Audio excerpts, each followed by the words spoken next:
ഒരൊത്തൊരു സ്വൈര്യം തന്നിട്ടില്ലെന്നുള്ള എപ്പോഴും ആ ദേഷ്യമൊക്കെ എനിക്ക് അഭിനയിക്കുമ്പോ തീർന്നു തോന്നുന്നു അല്ലേ? വലിച്ചെന്റെ ചങ്ങലേക്ക് വലിച്ചുകൊണ്ട് പോകണല്ലേ? അത് ഗോവലിനെ നന്നായിട്ട് ഇടിക്കുന്നുണ്ട്, അടിയൊക്കെ കൊടുക്കുന്നുണ്ട്, അതൊക്കെ കൊടുത്തിട്ടുണ്ട്. നല്ല കള്ളനെ പൂട്ടിയിടാനുള്ള ധൈര്യമൊക്കെ കിട്ടിയായിരുന്നു അല്ലേ?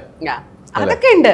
ഞാനൊരു കോട്ടയംകാരിയല്ലേ, കോട്ടയംകാരി അച്ചായത്തി ഒബ്വിയസ്ലി അവർക്ക് എല്ലാം കള്ളനെ പൂട്ടും. കള്ളനെ എന്നല്ല, അവരെല്ലാം ജോലിയും ചെയ്യുന്നവരായിരിക്കും. കോട്ടയമുള്ള സ്ത്രീകള് പറമ്പിലൊക്കെ ഒരുപാട് ജോലി ചെയ്യുന്നവരായിരിക്കും, എല്ലാ കാര്യങ്ങളും അറിയാവുന്നവരായിരിക്കും.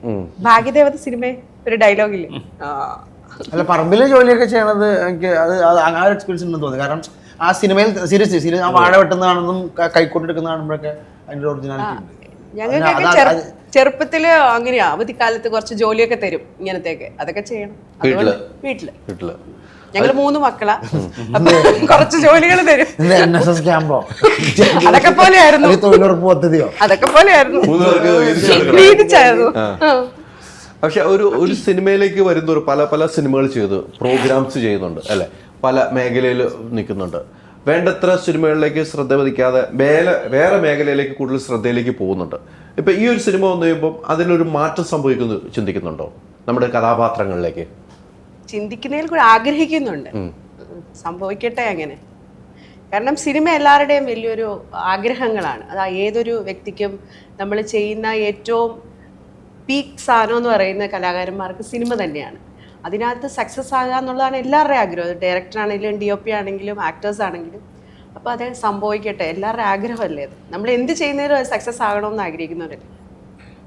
ഈ നമ്മൾ പല സിനിമകൾ ചെയ്തിട്ടും പിന്നീട് ആ സിനിമയിൽ നിന്നും മാറി നിൽക്കുന്ന ഒരു ബ്രേക്ക് വീണു, പിന്നെ കാണുന്നില്ല. അങ്ങനെ ഒരു ഗ്യാപ്പുകൾ ഒത്തിരി ആശയിൽ ഞാൻ കാണുന്നുണ്ട്, ഒരു പ്രഷർ എന്ന നിലയിൽ കാണുന്നു. അത് എന്തുകൊണ്ടാണ്, എങ്ങനെയാണ് സംഭവിച്ചു പോകുന്നത്?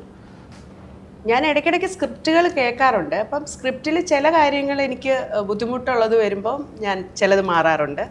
ചിലത് നല്ല സ്ക്രിപ്റ്റ്, നല്ല എനിക്ക് പരിചയമുള്ള സിനിമകളാണ് ഞാൻ കൂടുതലും ചെയ്തിരിക്കുന്നത്, പരിചയമുള്ള ആൾക്കാരുടെ.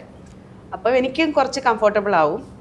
പിന്നെ എന്ന് പറഞ്ഞാൽ മനോഹരൻ എന്നോട് കഥ പറയാൻ വന്നപ്പോഴും എല്ലാം വളരെ ഒരു സാധാരണ ആൾക്കാരാണെന്ന് എനിക്ക് തോന്നിയിട്ടുണ്ട്. അവരുടെ പെരുമാറ്റ രീതിയും ഇതുപോലെ മനോജേട്ടൻ ഒരിക്കലും ടെൻഷൻ അടിക്കേണ്ട, അതൊക്കെ ഞാൻ ചെയ്യിപ്പിച്ചെടുക്കും, അങ്ങനെയൊക്കെ നമ്മളോട് പറഞ്ഞ് ഇത് അത്ര വിശ്വാസത്തിൽ പറഞ്ഞു തന്നപ്പോഴൊക്കെ ഒത്തിരി അത് എനിക്ക് കൺവിൻസായി. അങ്ങനെയാണ് ഞാൻ പറഞ്ഞിട്ടുണ്ട് പല ഇൻ്റർവ്യൂവിലും. ഇവരൊക്കെ ഓൾറെഡി ജോയിൻ ചെയ്തവരാ, ഞാനാണ് ആ ലാസ്റ്റ് 4-5 ഡേയ്സിൽ ജോയിൻ ചെയ്തത് ഇതിനകത്ത്. അപ്പം ഞാനിതിനു വേണ്ടി പ്രിപ്പയർഡ് ഒന്നും ആയിരുന്നില്ല. ഈ ക്യാരക്ടർ എനിക്ക് ഒരു ദിവസത്തെ ഗ്രൂമിങ് പോലെ നമുക്ക് ചെയ്യാമെന്നൊക്കെ പറഞ്ഞിരുന്നെങ്കിൽ അതൊന്നും നടന്നില്ല. ആ ഒരു പെട്ടെന്ന് ഷൂട്ട് വേണമെന്ന് പറഞ്ഞതുകൊണ്ട് ഷൂട്ട് വേഗം സ്റ്റാർട്ട് ചെയ്യുക ചെയ്തത്. എങ്കിൽ പോലും ഞാൻ ആ സ്ക്രിപ്റ്റ് വായിച്ചു ഫുള്ള്.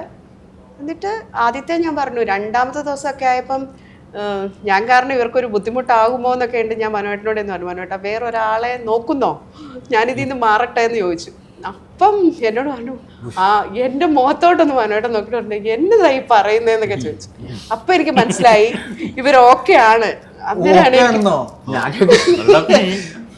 അപ്പോഴെനിക്ക് മനസ്സിലായി മനോഹരൻ ഓക്കെ ആണ്. എനിക്ക് ആദ്യം ഒരു പേടി ഉണ്ടായിരുന്നു.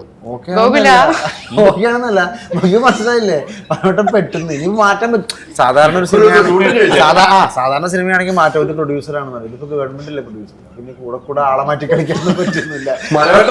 മനോഹരൻ പെട്ട പോലെ നോക്കി, എന്താ മാറ്റാനോ, ഞാൻ പെട്ടു നിൽക്കുകയാണെന്നുള്ളതാണ്. അപ്പൊ ആശ പറയാ, എനിക്ക് മനസ്സിലായി ഇവര് ഓക്കെ ആണെന്ന്.